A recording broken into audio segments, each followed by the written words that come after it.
Hey everybody, Aaron Cowan, Sage Dynamics. This week's questions answered video, what practice ammo do you use? Following up on some commentary and some questions that were generated from earlier in the week's video on handgun grip correction was I identified a problem with an ammo that I regularly used, but I used it because it induced malfunctions pretty reliably. Every couple rounds, a couple rounds per 50 round box, it's gonna give me at least a failure to fire. So I keep buying it even though I know it's not the best ammo, but it's practice ammo. So I want those full power malfunctions. Ammo I was talking about is the S&B, the green, red, and white box.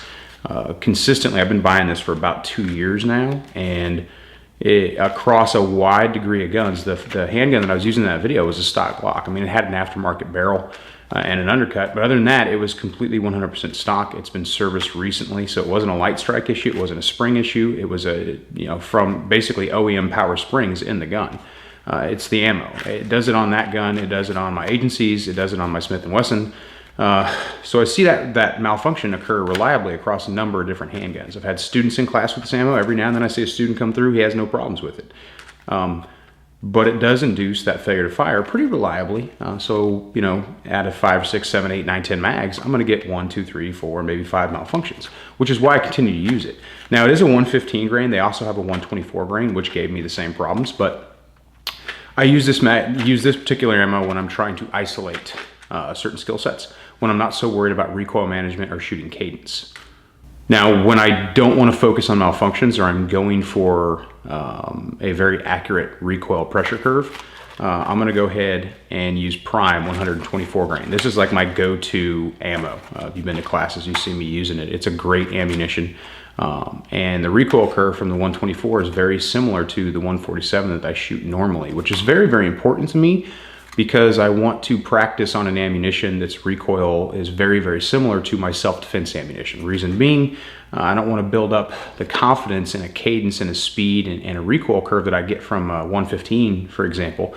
And then when I shoot self-defense ammunition, the recoil pressure curve is going to be higher, and I'm not ready for that, or I'm not as used to that. So that causes me to shoot slower or shoot less accurately because more energy is being delivered to my grip, and my grip wasn't prepared for that.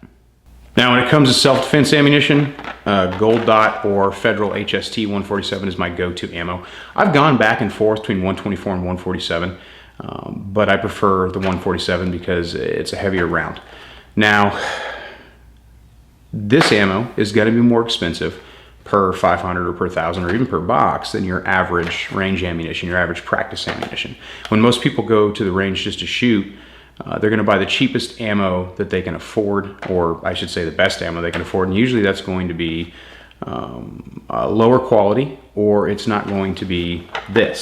So if you were to shoot this and only this, obviously it's going to cost you more per box of 50, per 500, or per 1,000 rounds than it will, so you don't get to shoot as much.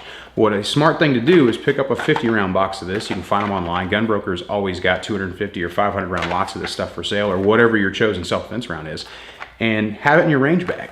When you go to the range to shoot, start off with a 10 round mag or a 15 round mag of this and finish your session the same way. Or whenever you can afford it, get this ammunition into your practice regimen. The carry ammo that you have, when you get ready to rotate that ammo out, take it to the range and shoot it.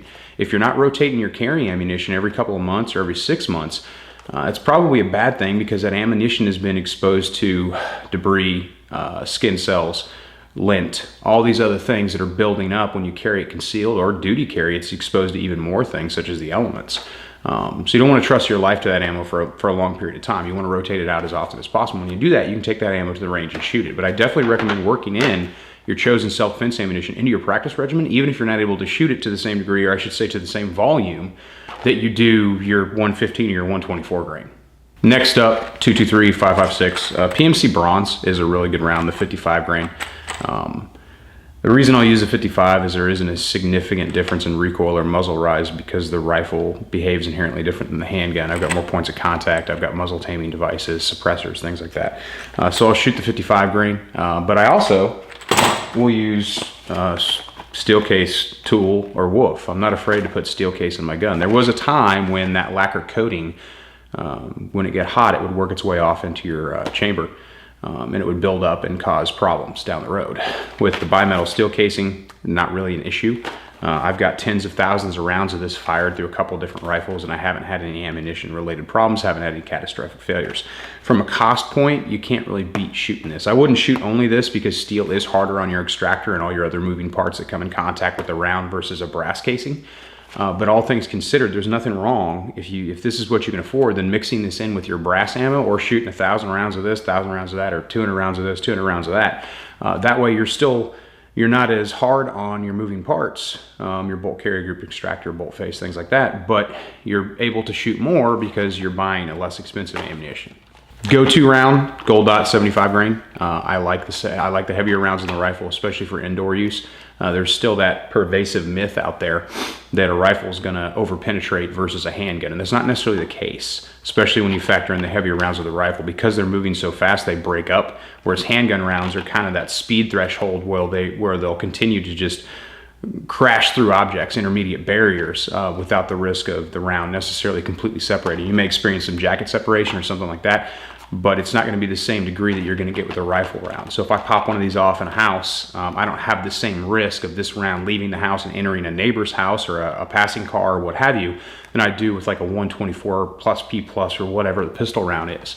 Now granted, your lifestyle is going to dictate. For some people, those with small children, it makes more sense to run a handgun because you can scoop a kid and run a handgun at the same time. Granted, you can scoop a kid and run a rifle at the same time. The handgun is going to just be generally more maneuverable. And again, like I said, it allows you to carry loved ones versus the rifle, which necessarily does not, or it adds difficulty to it. So it's definitely a personal decision, but it should be an educated one. But getting back to it, that's my rifle round of choice for general purpose. For precision rifle, I do get away from the Gold Dot, not because it's necessarily an accurate round, because it's a very accurate round. However, there are some more accurate rounds than this when it comes to precision platforms. But just for general purpose, we're not talking about that. And when it comes to precision, accurate rounds, I use the same rounds for practice that I would for duty. So I hope that definitely answers the practice ammunition question. I threw my duty ammo in there just because, why not, my self-defense ammo. I'm going to address in a future video, probably next week, why I've chosen the self-defense ammo that I have chosen. But until then, this has been this week's question and answer video. If you guys have any questions that I can just, if you have a specific question you'd like to see answered and addressed in one of these videos, I try to get to all of them. But if I'm getting 15 questions per video, it's going to take me a while to get there because I'm only dropping one a week. I'm Aaron Cowan with Sage Dynamics. Train accordingly.